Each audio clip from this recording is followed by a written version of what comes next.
Good afternoon and welcome. Thanks, Freddie. We're just linked in onto the show page there now. So, to all of you out there enjoying the afternoon presentations from the Dublin Mind Body Experience Show, you're very, very welcome. My name is Dermot O'Hara and I'm going to be presenting a talk on soul loss and recovery. And during the talk, I'll be just explaining the concept of how a soul can be lost and some of the different ways that soul recovery can be achieved. And you often hear people wanting to recover, to go into recovery from addiction. It's all connected, and we'll be covering that in the subject over the next 35 or 45 minutes, depending on how things go. If you've got any questions, do please post them up on the comment section. I will be delighted to answer them for you. And so we just give it a couple of minutes. The numbers are just slowly coming up, and as soon as we get a few more in, I will start the presentation. Okay, so we're just live on the website page, so just people are coming in. Hello Olivia, welcome. Julie Flynn is in, great to have you here with me. And yeah, so any questions about how a soul can be lost, how can it be recovered, do please put up your questions. And the more questions that I get, the more information I can share and impart with you. And as I was explaining this morning on my talk or earlier on about dream interpretation and past life work, I don't teach anything I have not personally experienced in my own life. I don't teach from other people's books or from other people's experiences. I simply can only speak from my own truth, from what I have personally experienced myself. And in that way, I can stand over everything. As they saying goes, how can you sell something that you don't believe in? Well, there's a lot of people out there who do manage to do that on a daily basis, selling products. This ain't a product. This is a message of enlightenment, and it's a message of empowerment. And it's about teaching people how to recover their own power, to take their power back from around them. Because you see, so many of us externalize our needs onto material items, stuff that we think is going to bring us to a place of, I suppose, success, sense of completion within ourselves. The problem is that when we externalize that need, we give our power away. It needs to become fed from within us first. So we need to have that soul connection with ourselves to self-nurture. And it's about bringing things into balance. So when we lose a soul part, it creates an imbalance. I suppose a perfect example of that would be, we see people coming back who come back from warfare, battle zones, coming under hostile fire, and the way that they're impacted by this. And we see a lot in America with the Vietnam War, the way all the Vietnam vets came home and they were kind of, rejected by their communities because most of them were traumatized. When they came back, they ended up homeless, in addiction. When they came back to wives and families, they were strangers to them. They had lost parts of their own soul. They'd left parts of themselves behind in Vietnam. And the person didn't come fully home to themselves. So the journey back to wholeness, the journey back to ourselves, is a journey within a couple of different aspects of our makeup. One would be the emotional journey, processing the emotion to come back into the physical reality of grounding ourselves in this physical reality. The other one will be to do with the unconscious mind and the way that it can select memory, box it off and place it somewhere else outside of our conscious awareness. That's soul loss. And a part of us gets separated from us. Energetically, we disassociate from that emotionally charged memory. So we have to repress the memory and we have to repress the imagery. So two different sides. Okay. So the idea is to bring all these parts back very gently to each other and allow them to process. And it's like the four stages of grief: the shock, the impact, the denial of it, the acceptance of it, the anger stage. All those stages are all part of the process of bringing soul parts back, and it's about recovering lost parts of ourselves from our past. Now, the interesting thing about doing that work is that we're going into an unknown area of our psyche, whereby we have protected something. We don't know what it is, but we're protecting. So what do we do in order to protect it? We have to externally be in control. How do we be in control? We find what other people want us to do, what other people like us to do, and we will please people. We will serve people. We will be overachievers. We will be workaholics. And a lot of us will also look into the area of repressing our emotional state using addiction. Whether it be food, whether it be alcohol, drugs, sex, gambling, you name it, all the addictions are all connected back to trauma. And trauma is where the soul parts disconnect from us. So the disconnection of the actual soul part that gets boxed away in the subconscious with the memory and with the emotional charge stays outside of our conscious awareness. Doesn't mean it's not with us. It becomes a monkey on our back. And what it does is it will cause us all sorts of what I would call challenging experiences in our lives where things will trigger us. And our job then is, without knowing it, we try to suppress those emotions. We try to suppress the anxiety, suppress the anger, suppress the fear, and most importantly, suppress the vulnerability of the wound. And in losing a soul part, that's kind of what happens, is that part of us checks out. But it checks out, and as it checks out, our perception and inversion of our reality then becomes quite, I suppose, the word would be, you could call it fragmented, you could call it fogged, blinded, and the unconscious then begins to use ways for us to avoid going back into that vulnerability, avoid being triggered again. However, when something comes up that we can't control and it triggers us, that's what sends us back. So hence, when people come into ceremony, what are you trying to do in ceremony? You're trying to help people to let go, to surrender, to be in the moment. So all these layers of different accumulated experience that we've had. You don't have to go to Vietnam to have a traumatic experience. As a child, children's perception of experiences are very different to those of adults in the same experience. So something that can be life-threatening and heartbreaking to a child, to a adult, can be something quite trivial. It can seem quite trivial, but to the child it's not. It's hugely intense. And in that moment, if the parent is not tuned in enough to realize that the child is going through something difficult and doesn't acknowledge it for the child then just dismisses it, dismisses that part of their sensitivity. So that's the beginning of the soul loss manifesting in your own reality. Now, in order to get somebody to restore that soul part, what we have to do is we have to go through a process of recovering. You hear people doing the 12 steps program of recovery to do with addictions and stuff. And yes, the addiction is a symptom of soul loss. So what I believe is that when somebody has an addiction problem, it's not a mental health issue, it's a soul sickness. It's not a head problem, it's a sickness of the soul. And with the head work, you can make great progress. Mindfulness, a wonderful practice to get you into that. But to get to the essence of the soul, you have to go beyond normal reality to access that part of the person's soul. So some people can be strong enough mentally to go out and do it themselves through their journey and through their intuition be guided. But others who are so fragmented, they just can't get there. And a lot of people these days are finding different processes, whether it be breath work, whether it be fasting, yoga, meditation. These are all gentle steps to bring us back to center, bringing us back. And as we come back to center, we find ways of anchoring ourselves in this physical, emotional body to hold a better sense of soul connection with ourselves.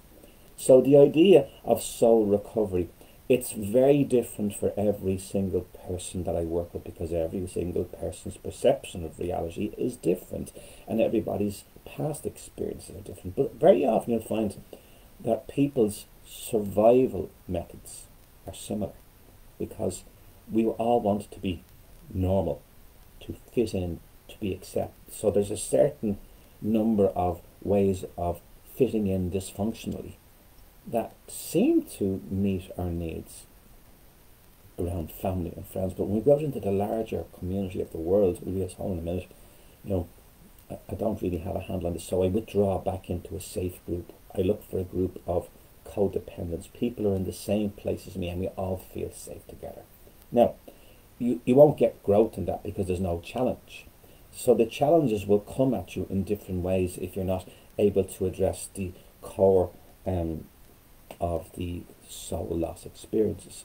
And we can have many of these over a period of our lives that merely keep reinforcing disconnection and then keep us dependent on addiction, different addictions to suppress the anxiety, to help us to feel calm. People use different crutches, codependent relationships, drinking, smoking, gambling, sex, you name it.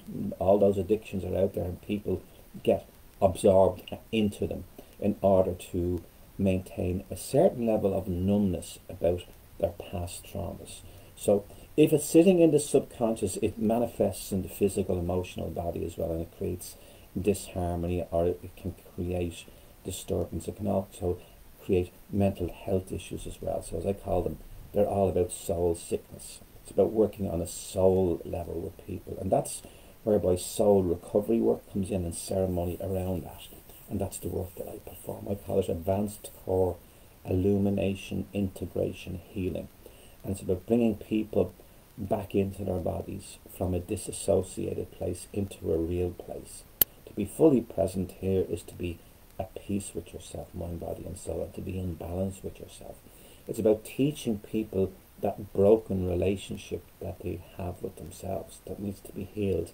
So there's many different ways of doing this. In America, in the last possibly 15 or so years, maybe 20 years now, up in Canada they have what's called a circle of truth, where people who have perpetrated crimes would be given a choice by the judge. You can go to the truth circle or you can go to jail.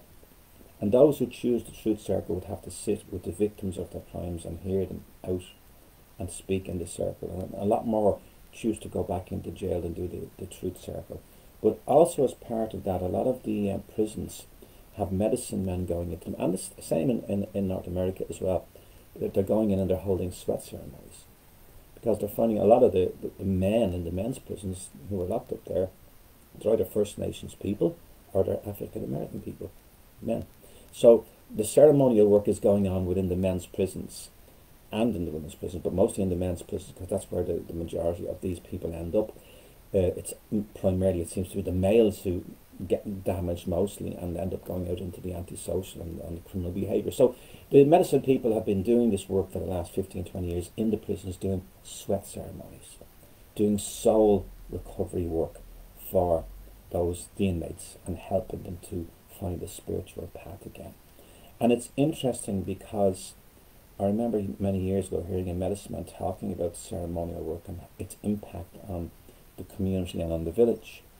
And what he said was that many moons ago, he says, our young people did the ceremonies and the rites of passage. In other words, they had a ceremony which brought them from being children to being adults, and it was all acknowledged by the community. So this was their normal. And in doing that, there was a sense of a need to confront their fears and to overcome their fears, to feel empowered. And each generation did this for generations, going back through the villages. So nothing was passed down too heavily that couldn't be handled and processed in the young person's psyche. However, the medicine man said, many moons ago our young men became men at maybe 12 or 13, puberty time. These days, he said, we are lucky if our men become men by the time they are 50 or 60, because the sacred rituals and ceremonies were not being honoured. The transitionary path and rites of passage of the child into adulthood was never acknowledged. So the child was still a child struggling in an adult body, so hence the adult-child syndrome. So what you'll find is that the child becomes an adult but leaves the child behind. There is a form of soul loss.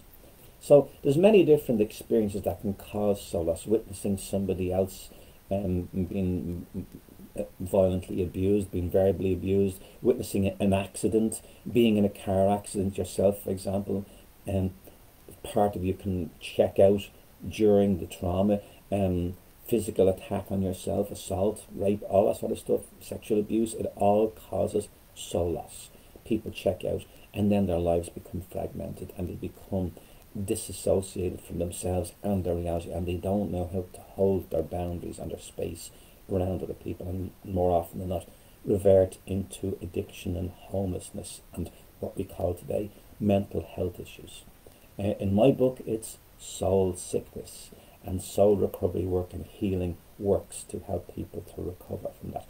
But it has to have an integrated approach of mind, the mental process from the subconscious mind, the emotional body, which is to do with processing through what we call cellular memory within the joints, the muscle tissue, and the bone, releasing that, and into the final stage of integrating it completely, mind, body, and soul, bringing the soul part back into that integrated awareness to complete your auric field, your bubble around you, where you feel intact within yourself. You don't need to be looking outside for that anchor to that positive place. You have it within you.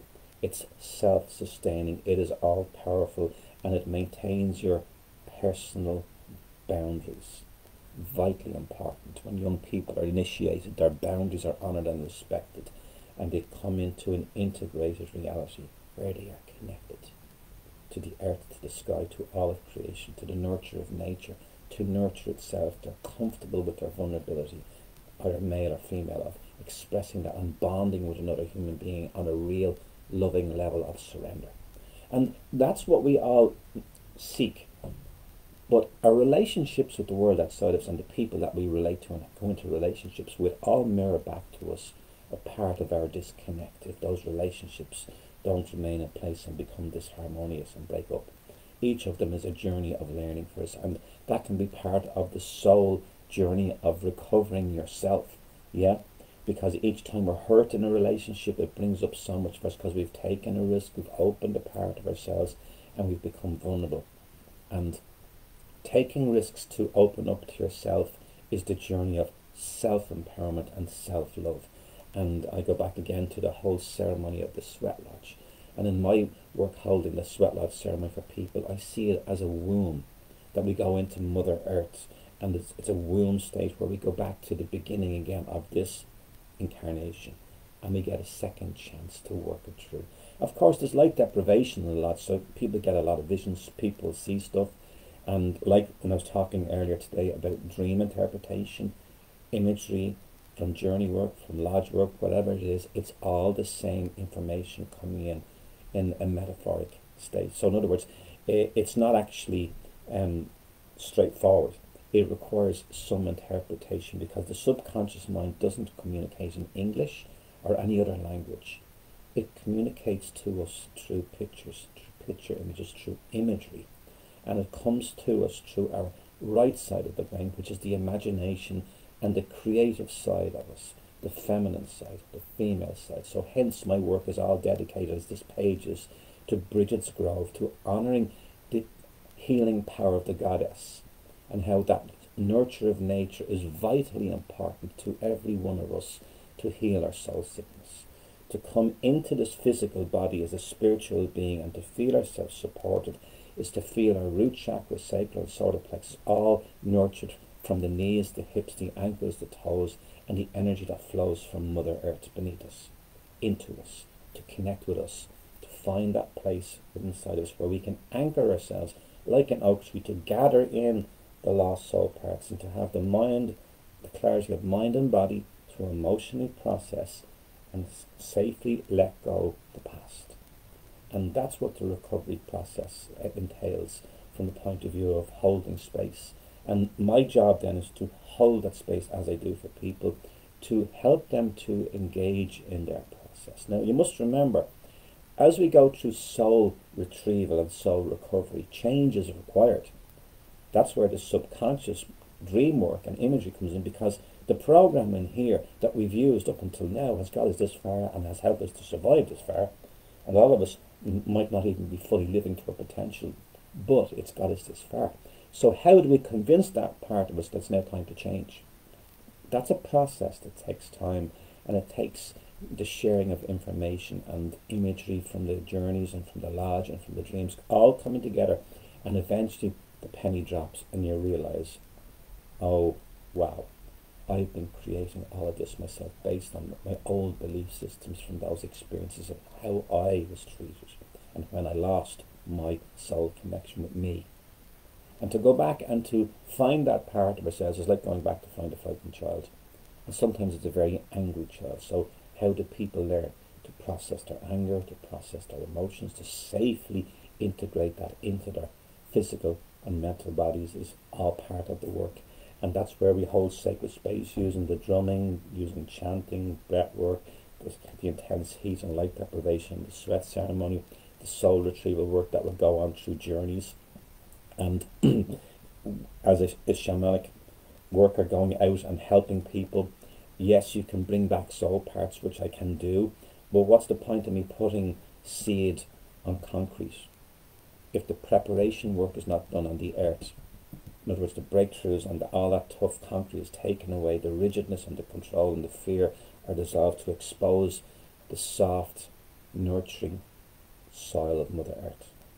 And then we water it and we prepare it, and then we plant the seeds of the soul parts to come back in.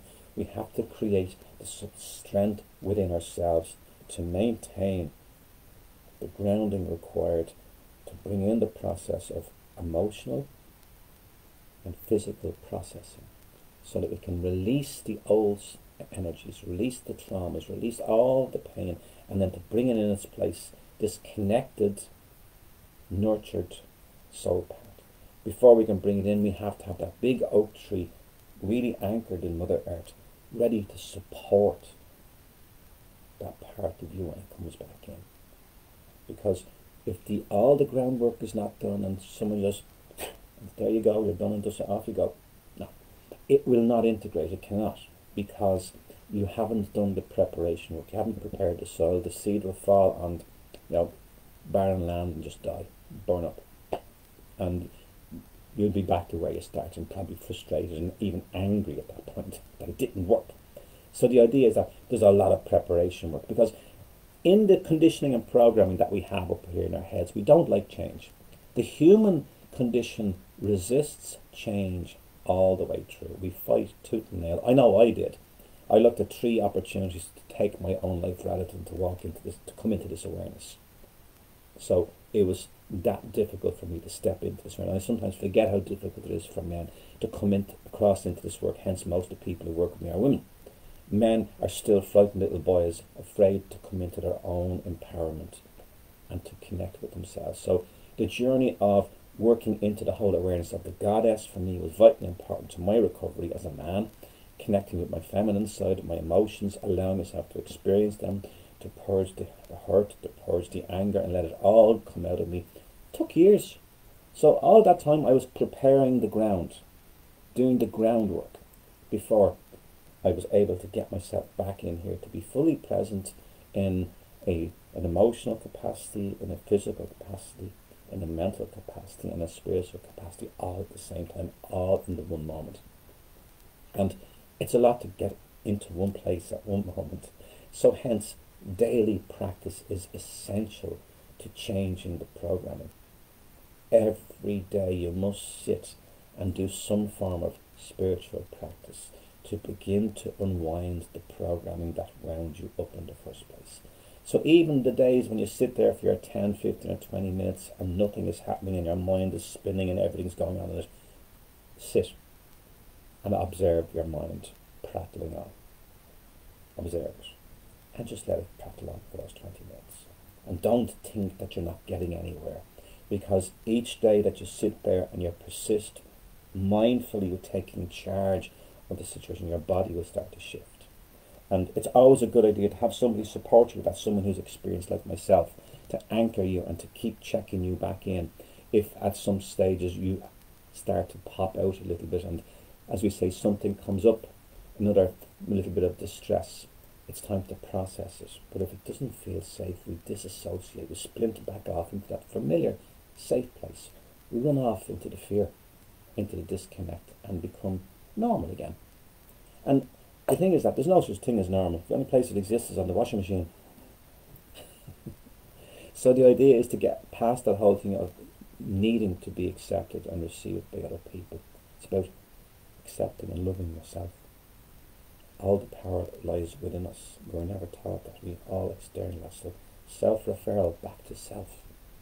Everything that's going on is all part of your journey. It's all part of your learning experience.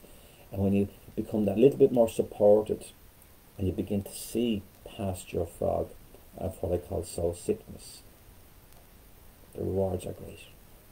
So let's see who else has come in. There's been quite a few people flowing in here, and I'm looking for questions. So any questions you got, please throw them at me. Julie Flynn is in. Hi Julie, welcome back. Had you in earlier. Olivia's in. Hi Olivia, how are you? Hope you're keeping well. Pat Mara's in. Hi Pat, welcome back. Sheila Carr's in. Hi there, blessings from a beautiful sunny Plymouth. It's the same here. I couldn't go out there because they're playing music in the garden next door, having a little party among themselves. So I had to stay in here with my lovely dolphin friends there, the area behind me. Yeah. Okay. There, Julie Flynn says, completely lost there. Being with a man in addiction for years of alcohol, and he died last June. Oh, sorry to hear that. Don't seem to be able to ground myself in another relationship. Seems to be addiction all the time in men I seem to attract. Yeah, it's part of our own learning that, you know, he's mirroring, and those people, men that you're attracting, is part of your own soul loss experience. So it's like attracts like. We hear that sometimes. So it's about having compassion for yourself first. Yeah, learning how to practice self-love, and that does require some time on your own to journey through, because you'll, as you said yourself, you'll continue to attract those type of men, but more than likely it's a part of your vulnerability that and your light that's drawing them. So you're probably holding space for these people, but you don't want to get into the Florence Nightingale syndrome where they all start to want to fall in love with you. You have to learn how to define a boundary and realize that these relationships are not healthy for you. As much as you might care for them, it's not a healthy type of a relationship that you're falling into a kind of a codependent situation with them. Be compassionate towards them, be supportive of them, but learn how to maintain that healthy boundary between you and them, where you can be their friend but not necessarily go into this intimate lover relationship with them, and empower yourself that way. And in doing so, yes, we do end up on our own for a while, but that's when we do the real inner work. Yeah. And I'm so sorry that you lost your partner that way, and you're probably still dealing with the bereavement and the grief of all of that, and that's going to bring you on a huge healing and, you know, journey of growth for yourself. And just be gentle with yourself, and you know, just take some time out to reflect on that relationship. I'm sure there's some huge learning in it for you, and I know he's in spirit now, and he definitely will be looking after you. Okay, so there you go. I mentioned earlier on today, Julie, in the dream one, if you have a look at it, it's up on my page, about how we repeat patterns in our relationships in order to try and resolve something. If we keep bringing people back in, it's because we haven't quite fixed the program in ourselves about our own self-referral and how we see ourselves out in the world. Because self-image is so important to soul recovery work. If our self-image is not good, well then we don't integrate fully back in, no matter how much work we do. We have to change the self-image. So positive self-image is so important. Rachel Green says, thanks for sharing that, Julie. Hope it helps. Rachel Green says, went through alcohol addiction, stopped, but I always came back to it. Yeah, I've been in and out of that myself for many years, and happily I got to a point whereby alcohol was a choice, and I could have it or not. But back in the day, it was a form of medication to suppress anxiety and lack of confidence that I had back then. So yeah, it's something that we all struggle with, Rachel, is trying to find that way out of it without being afraid of alcohol. Okay, it was doing the connections here last year that brought me back to myself and learning to honour my authentic self, says Rachel. Fantastic. It's a journey having to learn how to sit with the feelings of I'm just getting the rest of that come up here now, of anxiety and emotion that come up, but making myself accountable to only me by joining in your meditations. Rachel, that's exactly what I'm talking about. It's about honouring yourself and honouring the emotions when it comes, and then learning your way of sitting with it, because it's different for everybody. Everybody's emotional process of how they go through loss and deal with trauma and hurt from the past is very different. There's different stages, there's different ways people can go through it, and there's no set template for anybody. So, you know, it's unique to everybody. So your process is your unique process, and the only one who can really get in there and do it for you is you. People like me can hold the space for you, but at the end of the day, you're the one who has to do the walk. You have to go through the doorway. I'm only the gatekeeper. You walk through the gate. So thanks for sharing that, Rachel. Making yourself accountable, yeah, without being too tough on yourself as well, you know, because we're human. We come here to experience and engage in human imperfection, you know, and we can sometimes be really tough on ourselves. As you're saying, joining in your meditations there helps so much. Really enjoying your talks today and how it resonates with us all. Thank you so much. You're very welcome, Rachel, and thanks for sharing that with us as well. You know, we're all on a journey here. We do the best we can, and you know what? We all screw up. We're human. It's about recognising when you're screwing up and learning from it, not repeating it. As someone said a long time ago, actually it was a client of mine, she brought this lovely little plaque in and said, experience is a very hard teacher. You get the test first and the lesson comes later. Yeah. So you go in blind and it hits you, then you come back, and then, you know, months later, if you do the work and you look back, oh, you get the aha moment, so that's what that was all about. Oh, that was such a dark time in my life. Oh, it does feel like a dark night of the soul that might run on for about 2 or 3 months, and that's when the addictions come back in, the food, the sugars, the alcohol, the drugs, the sex, the gambling, the whole lot comes back in again, you know. And if you get through it and get out the other side of it, you purge deeply felt pain, and you come more into yourself. You come home to yourself. Yeah. Joanna McLean is in and says hi. Hiya, Joanna. And Josie McConnell is in and says, hello, Dermot and everyone. I buried my friend today. Keep her in your prayers. Thank you. Oh, Josie, I'm so sorry for your loss. That's a tough one. So just be gentle with yourself. Make time, and you know, your friend is around you, so talk to your friend. Help them to cross over. Send them some positive prayers. And if you want me to do anything for you later on, just send me a private message, okay? Julie says, thank you, Darren, much appreciated. You're very welcome, Julie, and thanks again for sharing that. It's lovely to have sharing like that in this circle. It's quite public, so you're very brave to be doing that, and you know, that's what it's all about. We all hurt, we all struggle, we all have issues, we all, you know, have difficulty with being in this physical reality. So when we start to be more open and talk about it, it makes it safe for so many other people to heal. It's keeping it under wraps and pretending that we're all perfect, and I'm sitting here holding this space, and I'm human like the rest of you, and I have my warts and all, as we call it, and it's about owning it, taking responsibility for it, and changing the outcome as we move forward, and making life happier for us and for everybody else. Okay, let's see, any more questions?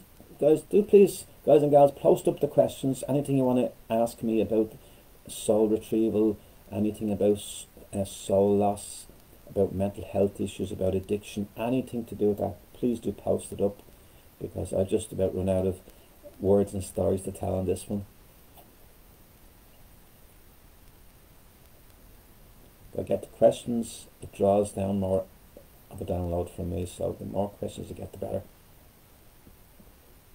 Don't forget, I'm on again at 7:30, and we'll be doing discovering the stillness room, which is one of the processes that I teach at the very beginning when somebody comes to me and they're in a pretty disconnected place. I teach them how to use the chakra system and a visualization to come back slowly into their bodies. And I remember years ago teaching this, and this group were with me, and one lady, she hit this emotional charge in her body, and she sat there, and we finished the class, the meditation class, and everybody went home. I had to sit with her and hold space, and she kept saying to me, why am I crying? Why am I crying so much? And of course what was happening was she had experienced a soul retrieval during the meditation. Part of her soul came back to her, and she sobbed like a child for about an hour. And I just kept her breathing, kept her in the room, kept her in her body, and kept helping her to discharge this massive emotional charge that she had locked in her body for years, which had been causing her anxiety and depression. So got her through it, came out the other side of it, and she never looked back.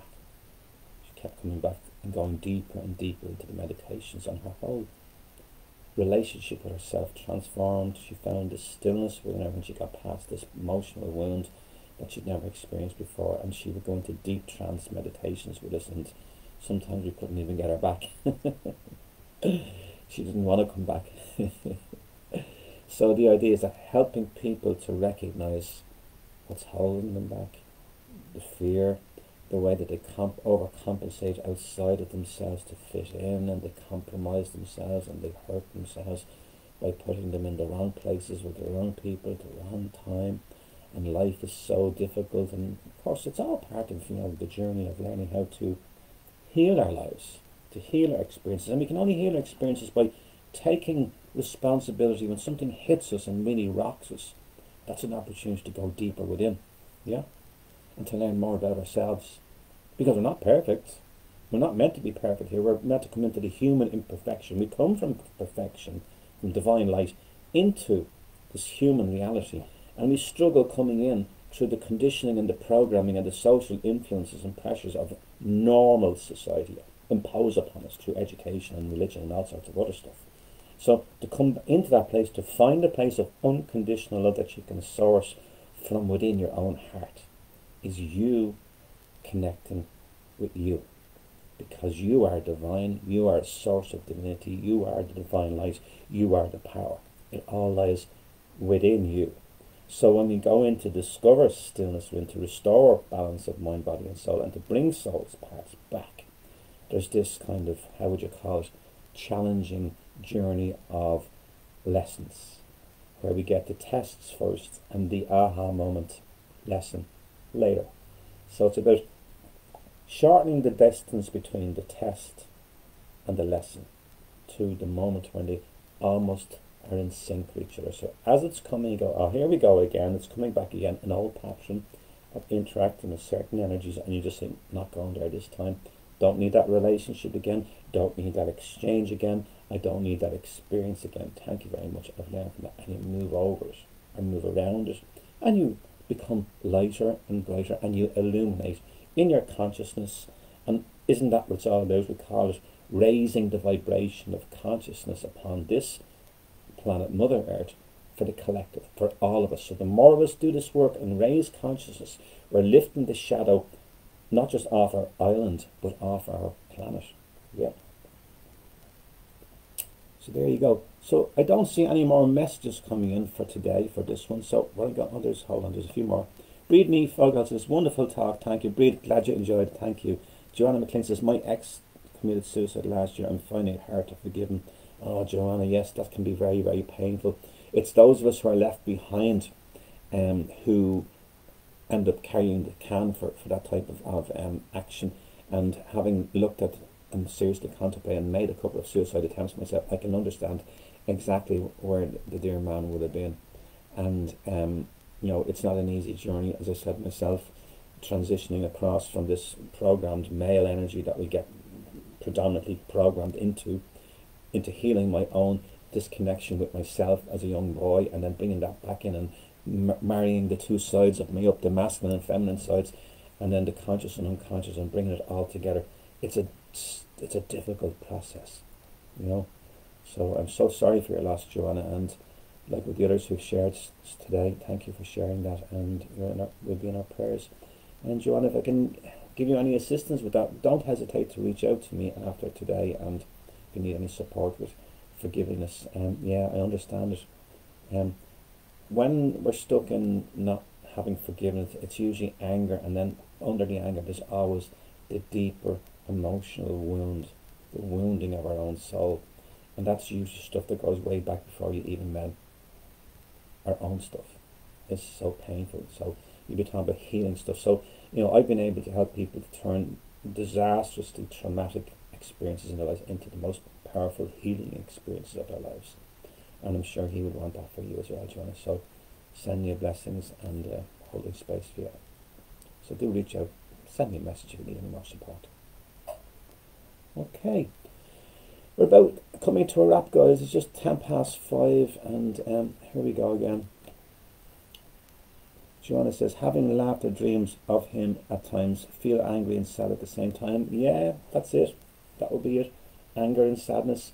It's the sadness that we need to drop into, and thinking about how isolated and lonely he felt in himself, that he was obviously consumed by his own soul loss, like I was, where you do actually believe that nobody would care about you anyway. You actually cut yourself off from the love source around you first.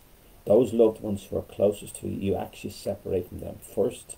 You then isolate yourself, and then you cut yourself off from the divine source as well. So there's no light around you at all. And as far as you're concerned, it doesn't matter. I'm just going to check out. I'm leaving. And that's the way you do it. You just cut off the love source from the people. You convince yourself they'd be better off without me, or they don't need me. And that's a very sad place to be, and a lot of men end up there, sadly. So I'm hoping that gives you some insight and some support to everyone who came on today. Thank you so much for holding the space with me. And as I say, soul loss and the recovery is a journey for all of us, and it's not just a one quick fix shop and you get it done in one session. No, it's a journey through your whole lifetime. And today I'm into over 40 years now working on my own recovery work, and I will be doing it right until the end of my days here on Mother Earth. And I look forward to sharing my journey with all of you and my experiences, and hopefully I can support many of you to find your own stillness within, your own place of perfect peace within you. Don't forget, I also hold classes of Circle of Calm. We've Stillness Sunday starting it back again tomorrow morning at 10:30 in that group. The Circle of Calm is going to be running also. That's going to run every 2 weeks. And so is, what else have we got coming up? Oh yeah, 7:30 tonight, Discovering the Stillness Within. That'll help quite a few of you come in with me. So do come on. And as Rachel was sharing earlier, and she's found it very beneficial to her, so hopefully I can support some of you as well tonight at 7:30 here on the page. It'll be going out on the Mind Body Experience show as well. So thank you for joining me, and I look forward to seeing you at 7:30. So enjoy the rest of the day. May the sun shine and illuminate all of us and lift us into a better place. Talk to you later. Oh yes, as always, more information on my work, you get it on my website. I'll put the address up here, www.dermotohara.online.com. That'll get me. And there's more information about me, my work, and everything else that you want to find out about the work. So again, thank you very much. Hope you enjoyed that, and I'll see you at 7:30. Thanks, Jackie. Thanks, Rachel, Joanna, the rest of you. See you later.